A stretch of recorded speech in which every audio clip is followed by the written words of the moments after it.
भगवान श्री कृष्ण कहते हैं भगवत गीता के चौथे अध्याय में, चतुर्विधा भजन्ते मां जना सुकृतिनो अर्जुन, अर्थो अर्थार्थी जिज्ञासु ज्ञानी। तो भगवान यहाँ पर वर्णन कर रहे हैं कि चार प्रकार के व्यक्ति भगवान के पास जाते हैं। उससे पहले भगवान ने बताया कि चार प्रकार के व्यक्ति जो भगवान के पास नहीं जाते। नमाम दुष्कृतिनो मूढ़ा प्रपदन्ते नराधमा माया अप्रतिज्ञाना आसुरीम भावम आश्रिता। हम उसकी तो चर्चा नहीं करेंगे क्योंकि हम तो भगवान के पास आ गए हैं। हम चर्चा करेंगे कि हम किस श्रेणी में आते हैं।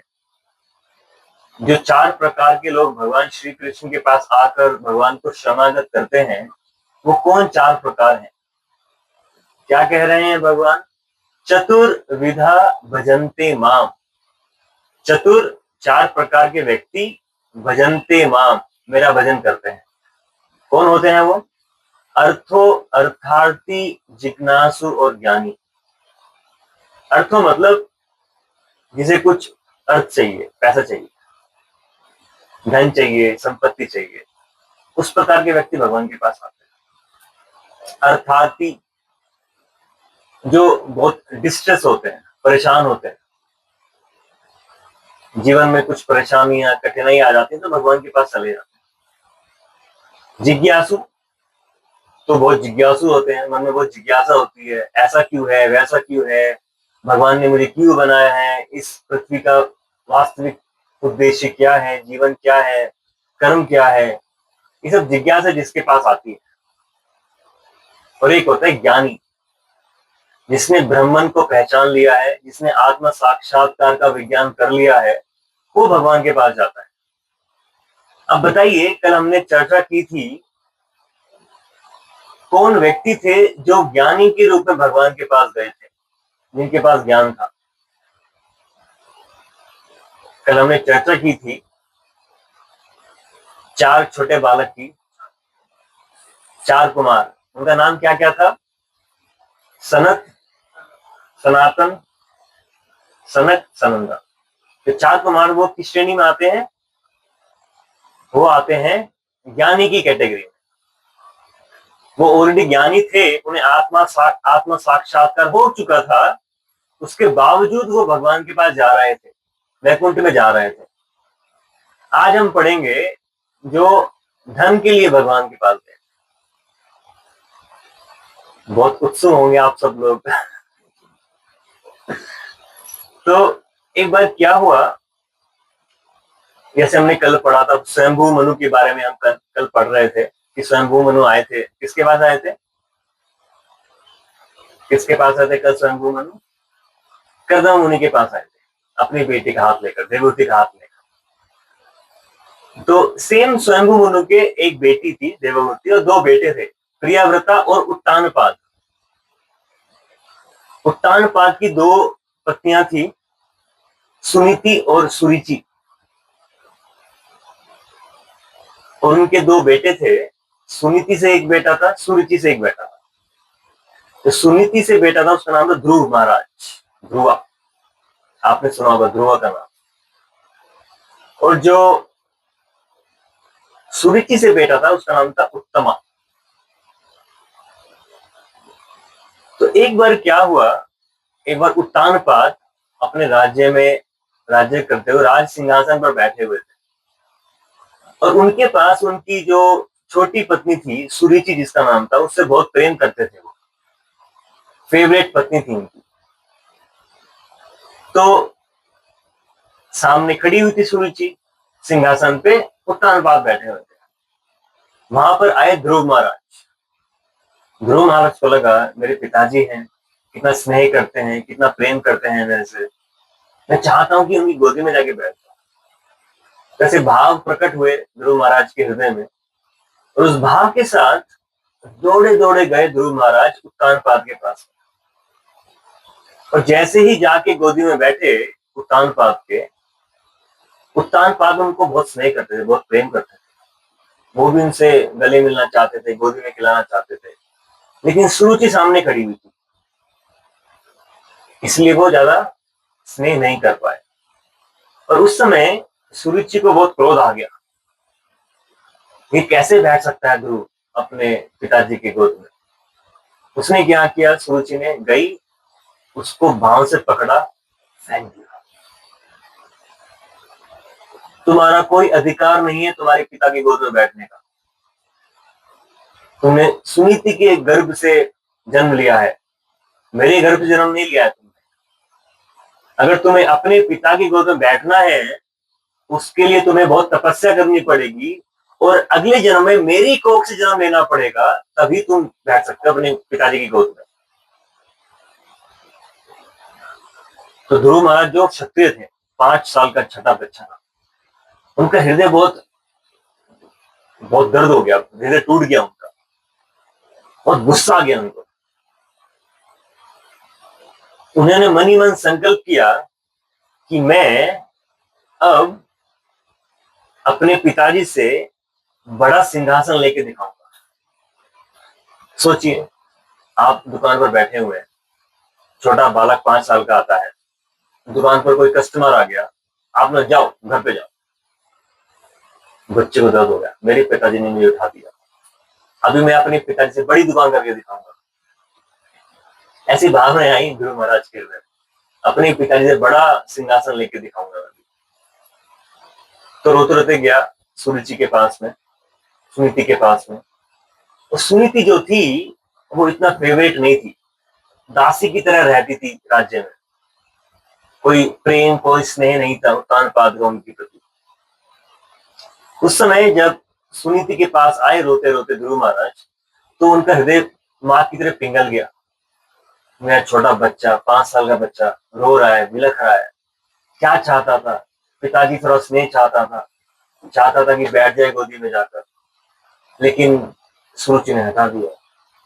बहुत हेल्पलेस महसूस किया उन्होंने, बहुत असहाय महसूस किया कि मैं तो कुछ नहीं कर सकती हूँ। तो बिलखते बिलखते ध्रुव ने बोला, मुझे ऐसा कोई तरीका बताओ जिससे मैं अपने पिता से बड़ा सिंहासन ले सकूं, बड़ा राज्य राज कर सकूं, ऐसा क्या है। उसने बोला, मैं तो कुछ नहीं कर सकती हूँ, मेरे हृदय में तुम्हारे प्रति बहुत प्रेम है, लेकिन मेरा प्रेम इतना भी बड़ा नहीं है और इतना भी स्ट्रांग नहीं है कि मैं तुम्हें अपने पिताजी से बड़ा राज्य दे सकूं। वो तो भगवान श्री कृष्ण है, उनकी ममता इतनी ज्यादा गहन है कि करोड़ों करोड़ों माता का प्रेम अगर आप एक साथ मिला दें, तो उसकी एक ममता की एक बूंद है भगवान श्री कृष्ण के हृदय में। भगवान श्री कृष्ण के हृदय में हम सभी उनके बालक हैं, उनके लिए इतना स्नेह है कि उसकी एक बूंद के मात्र बराबर नहीं, करोड़ों माता का प्रेम।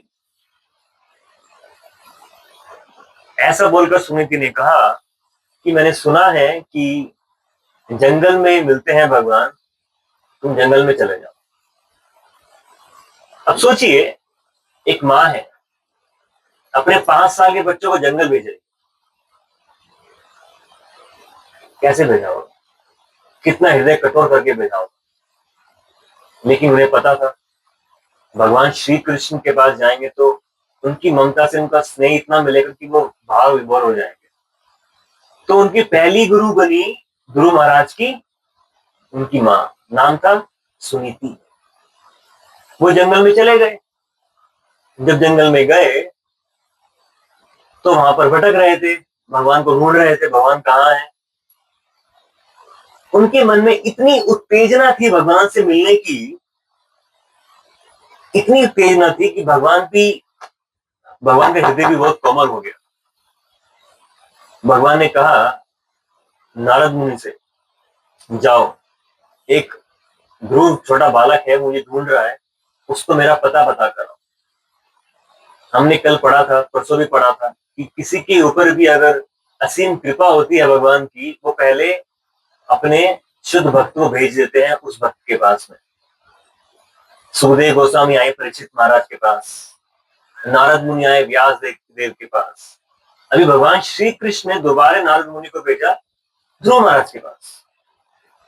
और नारद मुनि ने ध्रुव महाराज को कहा क्या छोटे से बालक हो, क्या झगड़ा करके आ गए हो, जाओ वापस, खेलने कूदने की उम्र है तुम्हारी, इतना अहंकार किस बात का, कहाँ से लाए इतना अहंकार। पिताजी ने कुछ बोल दिया, माँ ने कुछ बोल दिया, इतने दिल पे क्यों लेते हो, भूल जाओ उसको, घर वापस चले जाओ, आराम से रहो राज्य में, ये तो बहुत कठिन है यहाँ पर जंगल में रहना।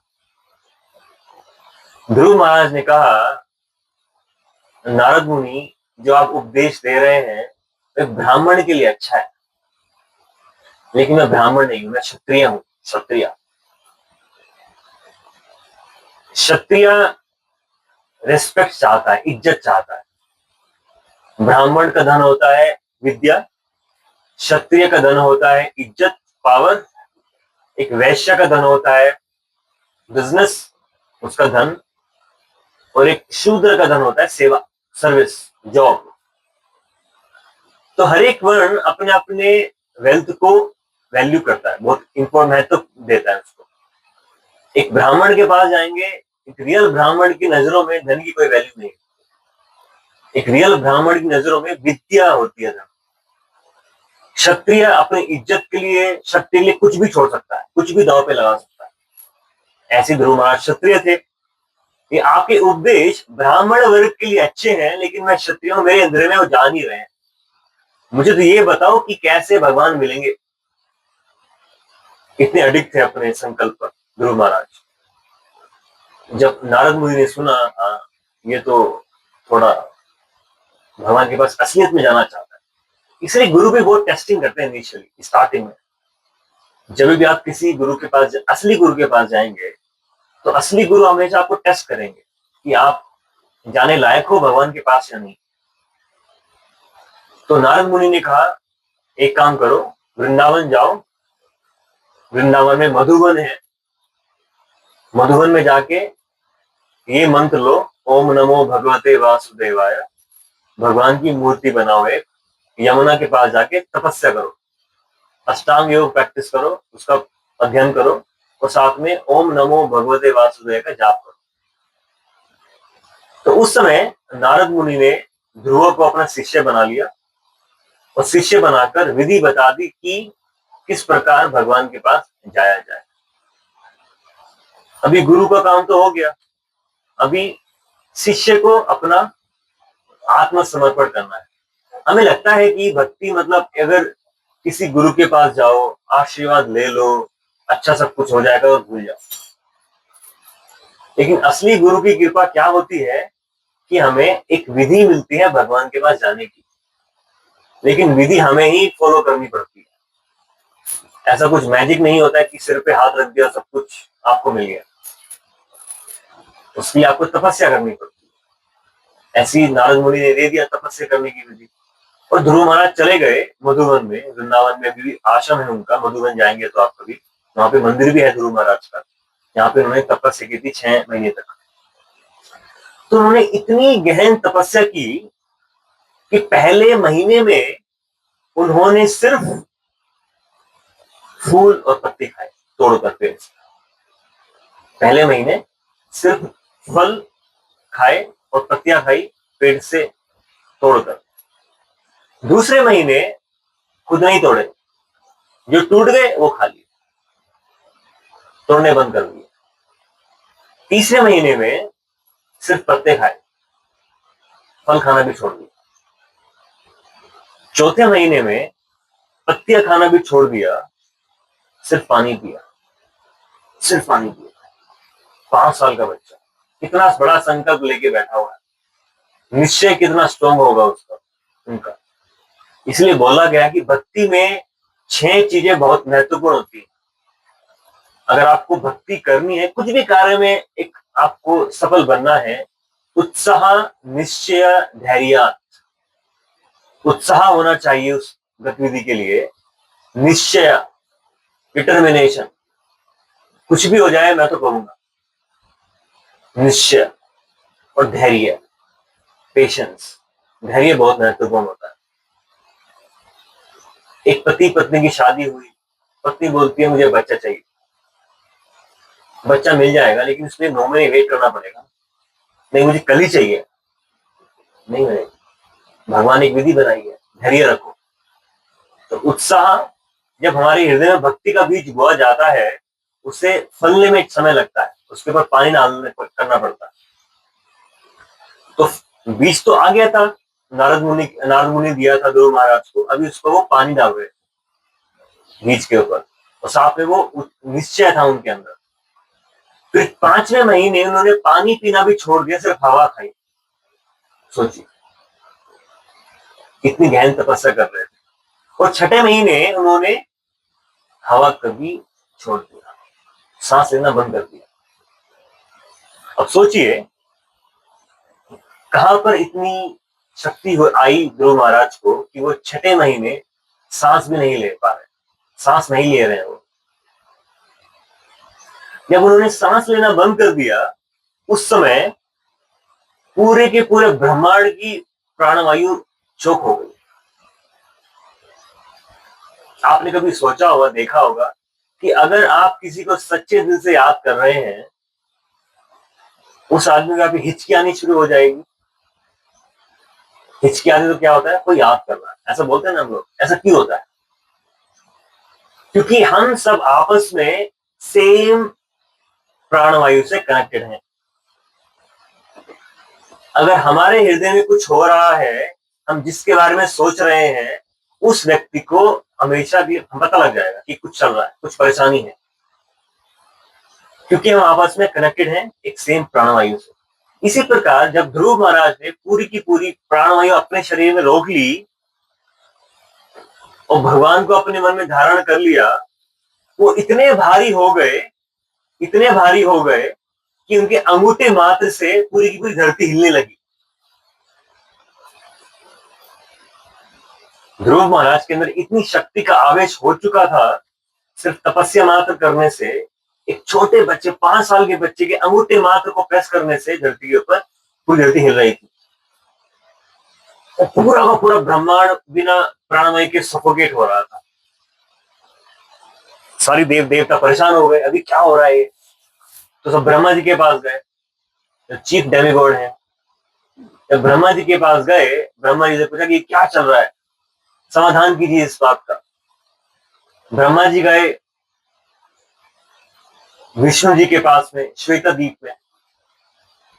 एक इसी ब्रह्मांड में एक श्वेता द्वीप नाम की जगह है, और श्वेता द्वीप में भगवान विराजमान होते हैं। देखते नहीं है, क्षीर सागर है, दूध का बना हुआ समुद्र है, देखते नहीं है भगवान, समुद्र के बीच में रहते हैं। जब भी ब्रह्मा जी का कुछ भी कंसल्टेंसी लेनी होती है, कुछ भी परेशानी होती है, तो ब्रह्मा जी पहुंच जाते हैं विष्णु के पास। विष्णु को बताया कि ऐसे कोई छोटा सा बालक है, कुछ परेशान हो रहा है। कृष्ण बोला मुझे पता है उसको क्या चाहिए, तो मैं जाऊंगा उसके पास में, आप चिंता मत कीजिए। तो उस समय 6ठे महीने तक उन्होंने जो ओम नमो भगवते वासुदेवाय का मंत्र जाप का अध्ययन दिया था नारद मुनि ने, उसे उन्होंने परफेक्ट कर लिया था। और वो भगवान को अपने हृदय में देख पा रहे थे, कि भगवान किस प्रकार दिखते हैं। हमने पढ़ा था पहले दिन कि परीक्षित महाराज ने देखा था परमात्मा को आते हुए, उनका साइज कितना बड़ा था, अंगूठे के। वही अंगूठा, मेरा अंगूठा, आपका अंगूठा। छोटे बच्चे को छोटा तो उतने ही भगवान प्रोपोर्शनल। तो जब ध्रुव महाराज अपने हृदय में देख रहे थे भगवान को, उसी समय भगवान हृदय से निकल के बाहर आ गए। जिस प्रकार प्रहलाद महाराज को बोला था कि कहाँ है तुम्हारे भगवान, हिरण्यकशिपु है, इस खंबे में है। हाँ, इस खंबे में। भगवान अपने भक्तों का वचन रखने के लिए उस खंबे से बाहर निकल कर आ गए नरसिम्हा के रूप में। इसी प्रकार अब ध्रुव महाराज के हृदय से भगवान बाहर निकल कर आ गए। जब बाहर निकल कर आए भगवान, जब भगवान के दर्शन कर रहे थे ध्रुव महाराज, तो उस समय ऐसी भावनाएं आई ध्रुव महाराज को कि ध्रुव महाराज कुछ बोल नहीं पाए, उनका कंठ अवरुद्ध हो गया। ऐसा बोलते हैं चैतन्य महाप्रभु, नयनम गलदश्रुधारया वदनम हृदया गद्गदा गिरा पुलकेर निचितम वपुकथा तवा नाम ग्रहणे भविष्यति। क्या होगा जब हम भगवान का नाम ग्रहण करेंगे, तव नाम ग्रहणे भविष्यति, भविष्य में क्या क्या पॉसिबल है, क्या क्या पॉसिबिलिटीज है, क्या क्या हो सकता है जब भगवान का नाम ग्रहण करेंगे, क्या क्या भावनाएं आएंगी आपके मन में। क्या बोले, नयनम गलत अश्रुधारया, आपके नयनों से धाराएं बहेंगी अश्रुओं की, एक बूंद नहीं आएगी, धाराएं बहेंगी। नयनम गलत अश्रुधारया वदनम हृदया गदगदा गिरा, अपने मन में इतने, हृदय में इतने आपके भाव आ जाएंगे कि आपका कंठ रुक जाएगा। वदनम हृदया गदगदा गिरा, पुलकेर निचितम वपु कतः, आपके सारे बाल पूरे खड़े हो जाएंगे, पूरे रोमांचित हो जाएंगे आप। रोमांच सुतरंग भाजो, नयनम गलत अश्रुधारया वदनम हृदया गदगदा गिरा, पुलकेर निचितम वपु कतः तवा नाम ग्रहणे भविष्यति। जिस प्रकार ध्रुव महाराज अपने आंखों से भगवान के दर्शन कर रहे थे, उसी प्रकार हम कानों से भगवान को दर्शन कर सकते हैं कलयुग में। जब कानों से भगवान के दर्शन करेंगे तो सेम इफेक्ट जो ध्रुव महाराज को मिला था, सेम हमें भी मिल सकता है। और आत्मा को उसी की ही कामना है। तो उस समय ध्रुव महाराज कुछ बोल नहीं पा रहे थे, और ध्रुव महाराज के मन में था कि मुझे कुछ प्रार्थना करनी है, लेकिन बोल नहीं पा रहे थे। और भगवान श्री कृष्ण को पता लग गया कि मुझे कुछ प्रार्थना करना चाहता है मेरा पुत्र। तो भगवान ने क्या किया, अपने शंख को ध्रुव महाराज के सिर पर रख दिया। भगवान चार चीजें लेकर आते हैं, विष्णु नारायण, क्या क्या होता है वो चार भुजाओं में, शंका, चक्र, गदा, पद्मा। दो चीज लेके आते हैं दुश्मनों को मारने के लिए, और दो चीज लेके आते हैं अपने भक्तों को कृपा देने के लिए। क्या लेके आते हैं दुश्मनों को मारने के लिए, चक्र और गदा। विनाशाय च दुष्कृताम परितनाय साधुनाम विनाशाय च दुष्कृताम धर्म संस्थापनार्थाय संभवामि युगे युगे। भगवान ने क्या इस्तेमाल किया, अपना शंख इस्तेमाल किया, सिर पर रख दिया। और जैसे ही अपने शंख को उन्होंने सिर पे रखा, उसी समय ध्रुव महाराज ने, जिन्हें कुछ भी नहीं पता था भगवान के बारे में, ऐसी प्रार्थनाएं करनी शुरू करी इन्होंने, इतने हृदय से उनके वचन जो भी हृदय में महसूस कर रहे वो सब बोलना शुरू कर दिया। भागवतम के चौथे स्कंद में रिकॉर्ड है सारी ध्रुव महाराज की प्रेयर्स, आप पढ़ सकते हैं। क्या बोल रहे थे ध्रुव महाराज, उन्होंने बोला कि आप मेरे अंदर आने के बाद मेरी सारी सुती हुई सोई हुई इंद्रियां जाग गई हैं। जिस प्रकार भगवान का नाम अंदर जाता है तो हमारी सारे के सारे हृदय की जो सोई हुई शक्तियां हैं वो जाग जाती हैं। तो हमारे अंदर इतनी शक्ति है, बोला गया शास्त्रों में, चैतन्य चरितामृत में, सूर्य, आप देखें सूर्य को, जब सूर्य 12 बजे होते हैं कितना पावरफुल होता है, कितना शक्तिशाली होता है, कुछ भी गंदगी एकदम साफ कर देता है। आपने देखा कि कहीं पर गंदगी पड़ी हुई है और सूरज की किरणें उस पर पड़ रही हैं और सूरज गंदा हो गया, सूरज गंदा होता है या वो जगह साफ हो जाती है, वो जगह साफ हो जाती है। इसी प्रकार ऐसा बोला गया चैतन्य चरितामृत में कि जिस प्रकार अगर आप 1000 सूर्य को एक साथ उगा दो, कितनी शक्ति आ जाएंगी, उतनी शक्ति एक आत्मा के अंदर होती है, हम सभी के अंदर है वो।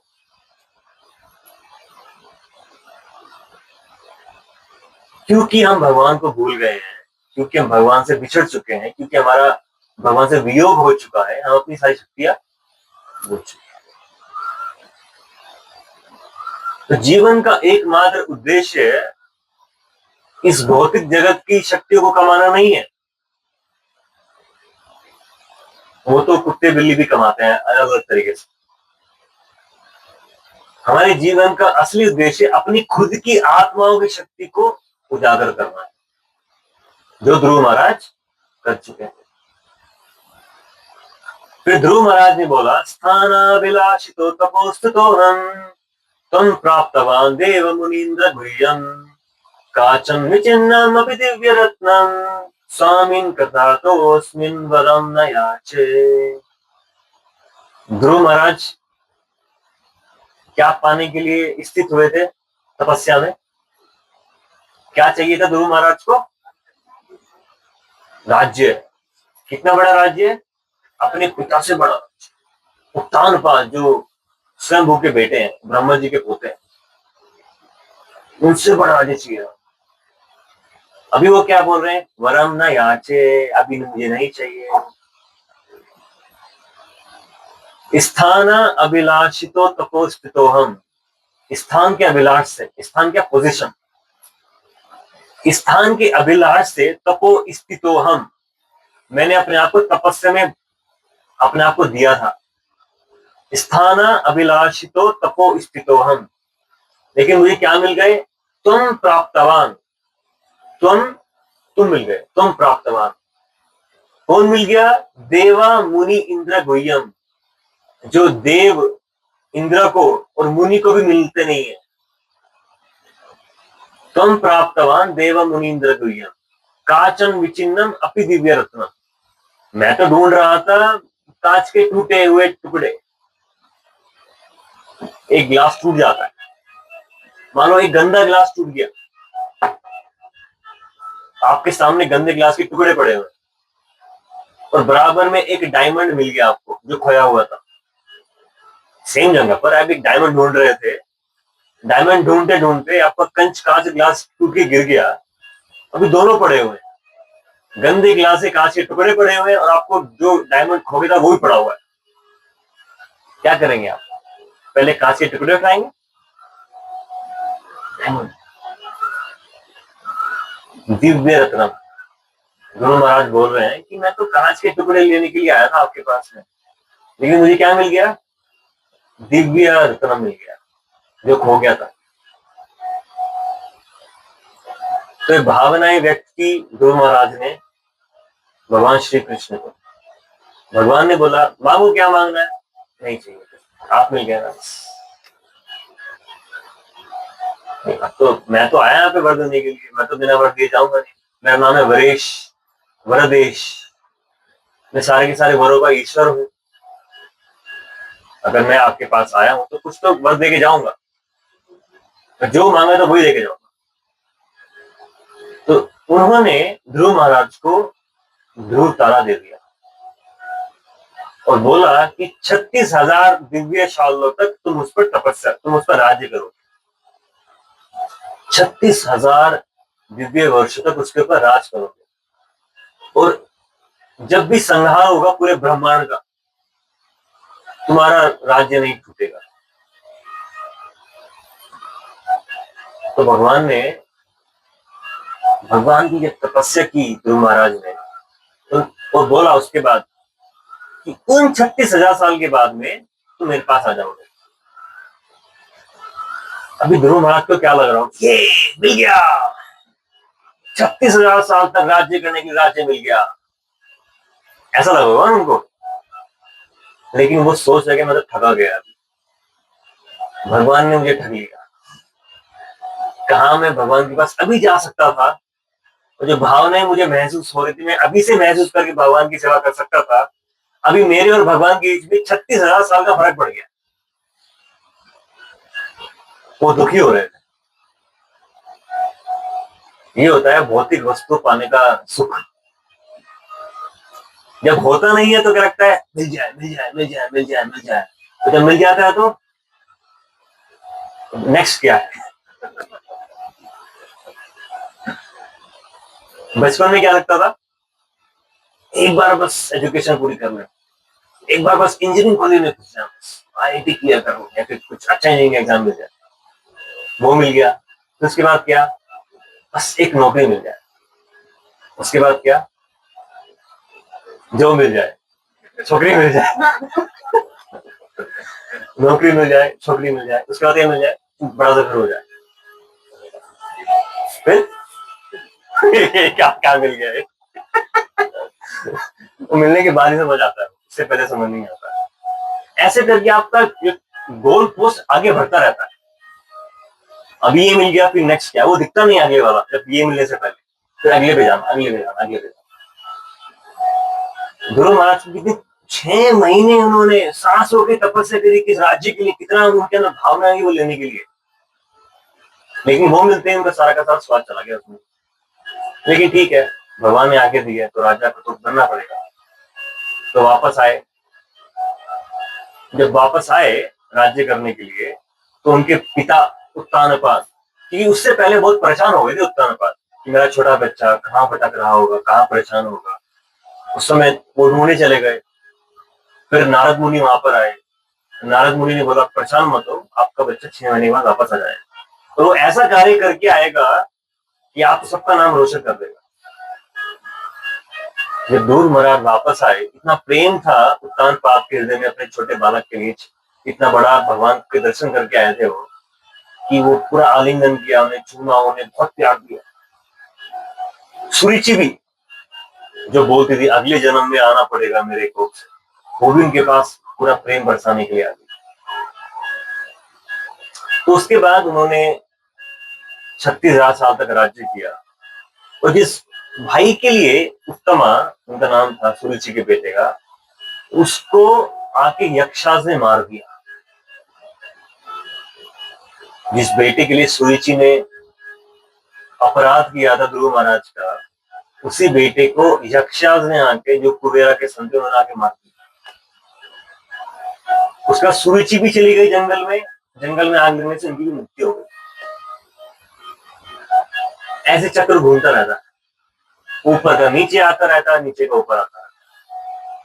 तो कभी भी किसी को देखकर ये नहीं सोचना चाहिए कि ये नीचा है, मैं ऊपर हूं, क्योंकि आप भी उसके स्तर पर रह के आ चुके हो किसी न किसी समय पर, और आप भी उसके स्तर पर कभी भी जा सकते हो। किसी को कुछ भी परेशानी हो, कोई बीमार है, कोई बूढ़ा है, धन का अभाव है, कुछ भी दिक्कत है, आपके मन में उसके लिए करुणा होनी चाहिए। अगर आप सोचो देखो मैं तो बड़ा हूं, ये छोटा है, आप उसका इस्तेमाल करें, उसका एक्सप्लॉइट करें। प्रकृति के नियम इतने कैड़े हैं कि आपको उसी समय, उस समय आप भी वही चीज का अभाव करने लगेंगे।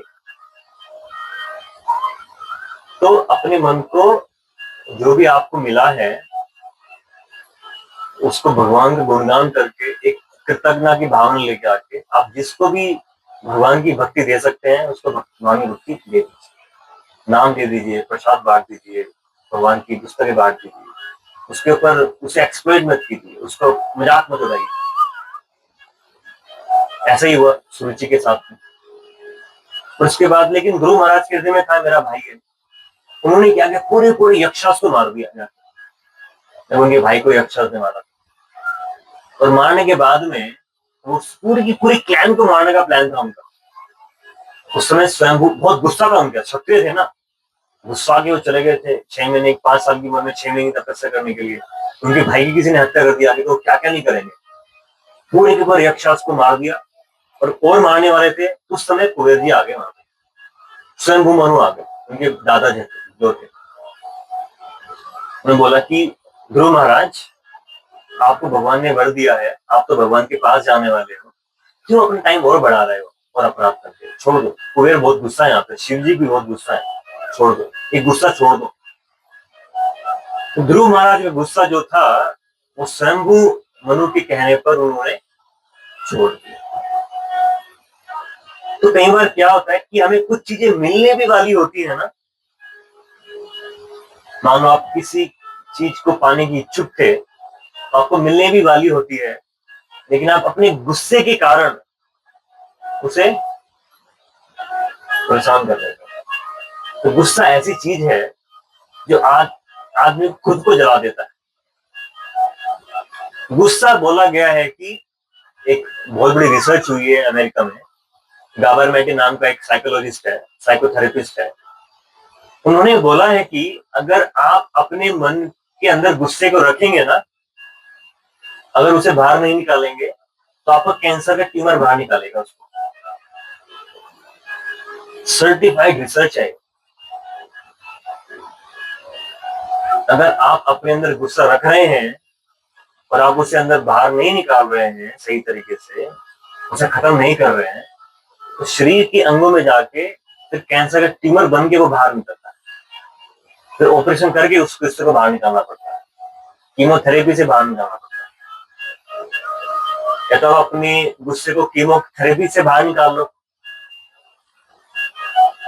या भगवान का भजन करके बाहर, आपके हाथ में। तो उस समय ध्रुव महाराज को बोला गया कि आप गुस्सा छोड़ दीजिए, और उन्होंने छोड़ दिया, बात मानी और भगवान के भजन करते रहे, और भगवान के भजन करते करते भगवान के धाम को प्राप्त हुए।